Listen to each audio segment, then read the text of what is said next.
Hello everyone, and welcome to ARCO. Let me take you on a journey in one of the most critical sections of the HR department in the company, the Manpower Planning and Development section, or the MPD. This is a scene of employees in the MPD team in 2014. They are a team with high productivity, they love what they do, and most importantly, they love working and interacting with each other. They were liked by many employees to the point that sometimes people refer to them as the super team. This is a scene of the same employees in the same team, but is taken a year after the previous scene.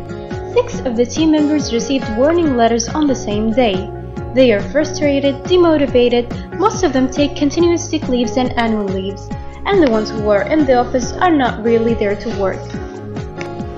So what happened that changed the team this much, and what's the story behind the group warning letters? Now let's zoom out a little bit and look at the changes that happened in the upper management level of the company during this period. In February 2014, ARCO's managing director was changed from an expat guy to a young, enthusiastic UAE national. Zuhair took over the position, and then he made many changes in the executive management team, including changing the HR manager. First, he hired Kat, an expat employee, as an HR advisor, then he hired Majda as the new HR manager. I am Majda, the new HR manager in ARCO. I am Kat, the new HR advisor in ARCO. Now let's go back to MPD section once again, or whom we call the super team. The super team's productivity was still quite high, but only for a few months more. Since the new HR manager Majda joined the company, Zuhair, the new MD, had given her critical targets to achieve. Most of these targets were in the MPD section, so there was a lot of pressure on the MPD section head, whom in turn pressured her super team. There were many conflicts between the new HR manager, the HR advisor, and the MPD section head. Soon, the MPD section head of 10 years in the company resigned. This was unexpected for MPD team. Rumors say that the new management put her under investigation and therefore she resigned to keep her record clean. This resignation may have reduced conflicts and problems in the section for a little while, but it created another issue in the section. Everyone in the team was wondering about who's gonna be their new head. The section had 2 seniors, one of which was soon to retire. It was natural for the team members to assume that the senior L&D analyst, Hind, who has been the acting head section for a few times, would be promoted to the position. This created a big room for growth of current employees to reach the next stage in their careers.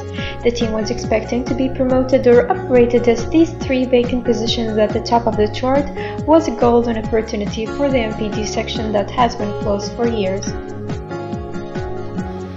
All these expectations were changed once Majda took the unexpected decision of transferring Thuraya, the Senior General Services Officer, from another section in the HR department to be the Senior Manpower Analyst. And again, rumors tell us that she was given an assessment of 6 months period and promised to be the section head. This was the beginning of the team's disappointment, as none of them were selected or even considered for a senior position in the section.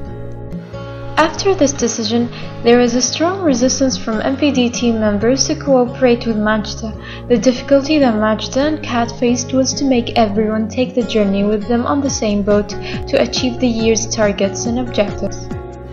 After asking Kat what was happening in the team, she said that there is another person leading the group behind the scenes. The person she was referring to is Hind, the senior L&D analyst, whom most MPD team members wanted as their manager. But what does Hind do exactly to gain this much popularity among the group? Well, she's just the kind of person that you go to if you want guidance or support in any matter, whether it's work-related or not. You would ask her to recommend you a good facial spa or to clarify a point in the policy. She's always ready to listen and help. Hind applied formally for the MPD section head position. She's given a period of 3 months to be assessed and then to determine if she's fit for the position. After 3 months, she's given a verbal evaluation of a D. Her written evaluation is filled with criticism. The HR manager informs her that she's not fit for the position, and then Warda, the new MPD section head, is hired. Warda sits with her new team, the MPD team, and meets with them. It becomes obvious to everyone that she has been given a briefing about each and everyone in the team. From day one, there were aggressive comments and conversations between Warda and Hind. It was strange for the team to see this at first, but after a while, it became a stressful routine that they have to deal with. So some of them would play with their phones, zone out, and daydream, or leave the meeting room. During Warda's first week in the company, she rejects Hind's previously planned annual leave that is planned for the coming week. Hind tells Warda that she has no right to reject this leave as it has been approved while preparing the yearly plan and that she has family obligations to attend. Very soon Warda starts sympathizing with Hind, who is now 6 months pregnant with blood pressure issues. She asks Hind how she has been tolerating the unfairness from the new managers all this time. Then she tells her to be nice to Majda and Kat to their faces, but to look for their mistakes to forward them to the parent company.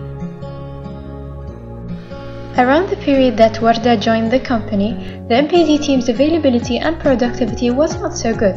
In addition to their demotivation, they also had other major issues. 2 of them were pregnant in the last months, 2 of them were studying with their bachelor degree, and 1 had chronic leg pain and would soon go into surgery. One Sunday morning, the MPD team hear from their friends in employee relations that a group of warning letters have been created for the team because of time and attendance issues. The warning letters are issued by Majda, the HR manager, and it is handed to 6 MPD team members by Warda, whom does not verify of this, but has to do as directed by HR manager. After checking their time and attendance records, many of them find out that there was no violation to the time and attendance policy. 3 months after the warning letters incident, Warda gives her team an allowance to leave an hour early as a gift for working hard during the week.